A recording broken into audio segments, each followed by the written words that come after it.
Como pode um navio do tamanho de um campo de futebol desaparecer completamente no mar sem deixar nenhum vestígio na água?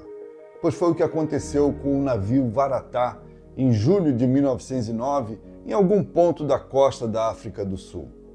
Foi um dos grandes mistérios da época e até hoje desperta diversas teorias, mas uma delas em particular é a mais provável, e é sobre isso que nós vamos conversar.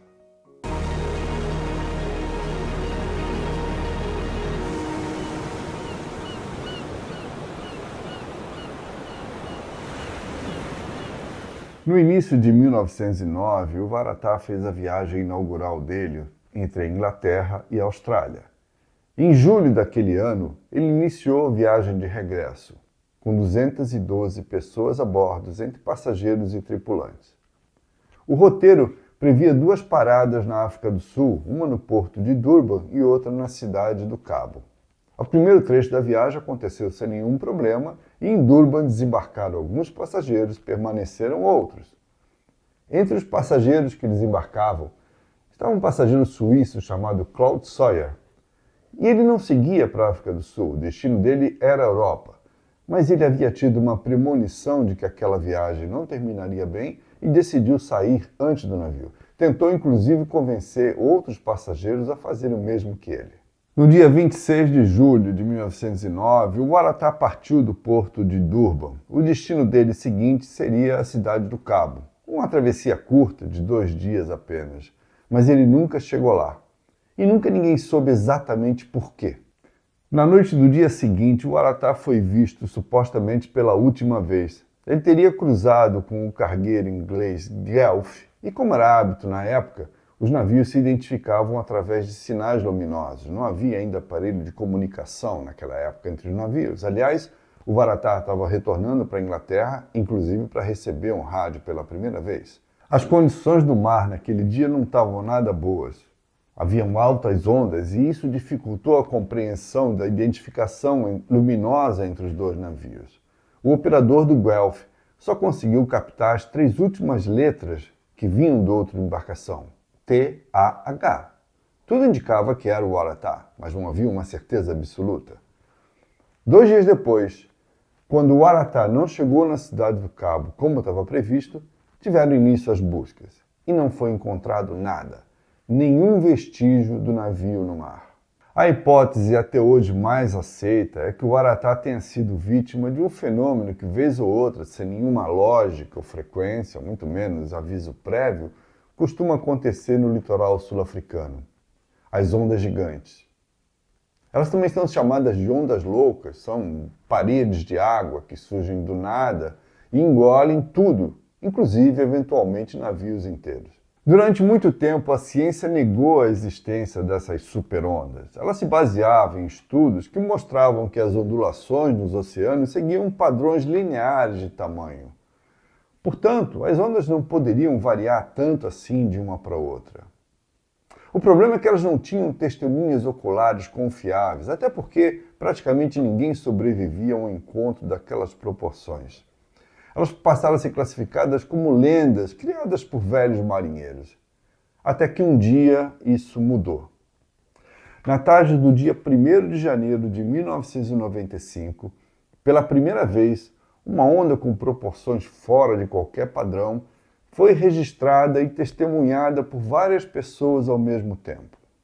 Naquele dia, o primeiro dia do ano de 1995, aquela onda chegou a 26 metros de altura, num dia em que o tamanho padrão das ondulações na região não passava dos 12 metros.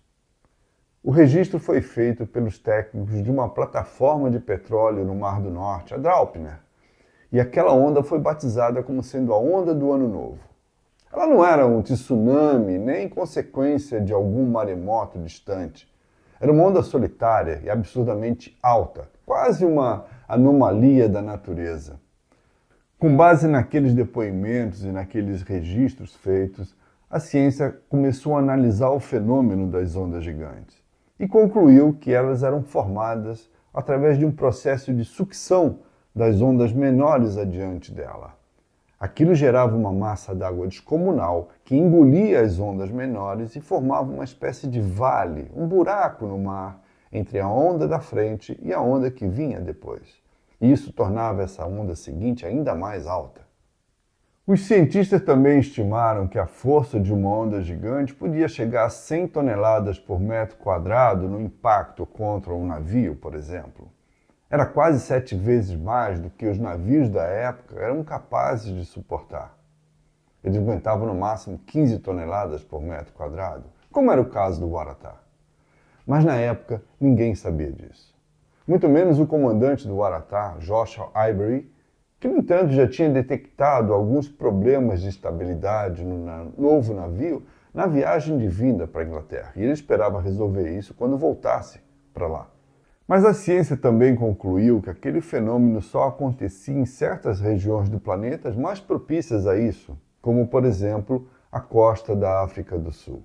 Ali correm correntezas muito violentas e uma delas, a corrente das agulhas, que corre rente à costa, em determinado ponto se encontra com uma corrente igualmente poderosa que vem da Antártica. E a colisão dessas duas correntes marítimas poderosas favorece o surgimento das ondas gigantes. Além disso, para piorar a situação, o Waratah tinha recebido um carregamento de 1.300 toneladas de chumbo na Austrália que se dirigiam para a Europa. Isso aumentou ainda mais o problema de estabilidade do navio, de falta de estabilidade. Aquele que fez o passageiro suíço desembarcar na África do Sul, achando que algo ruim iria acontecer naquela viagem. Mas talvez ele não tenha sido o único. Tempos depois, um homem foi encontrado andando pelas ruas de Durban dizendo coisas desconexas, como navio, onda grande. Ele acabou sendo internado num hospício por desequilíbrio, mas talvez tenha sido o único sobrevivente do Waratah, até porque o navio nunca foi encontrado.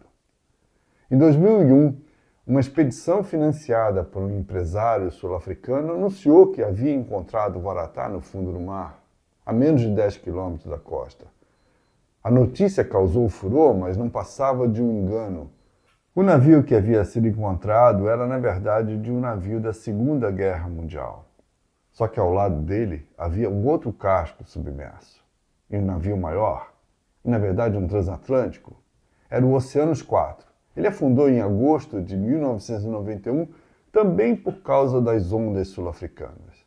Só que ele teve mais sorte e todos os ocupantes foram resgatados. Ao longo do tempo, algumas teorias tentaram explicar o misterioso desaparecimento do Waratah. Falou-se em problema de instabilidade, encapotamento, em explosão de caldeira. Mas a teoria que prevaleceu foi mesmo o encontro com as ondas gigantes. Mas ficou uma dúvida. Por que não sobrou nada do navio na superfície? Por que nenhum vestígio foi encontrado no mar? A explicação para isso pode estar nas próprias correntezas que geram o fenômeno das ondas gigantes. Elas correm tão rápido naquela região que teriam imediatamente levado para longe todos os eventuais vestígios do navio que tivessem ficado na superfície. Apesar de todas as hipóteses apontarem na direção das ondas gigantes, o que de fato aconteceu naquela noite com o Waratah, em 1909, tende a ser um mistério eterno. Eu sou Jorge de Souza e você ouviu uma das histórias dos livros Histórias do Mar, que você pode comprar em www.historiasdomar.com. Gostou? Então deixe o seu like e aproveite e se inscreva para receber grátis a próxima história.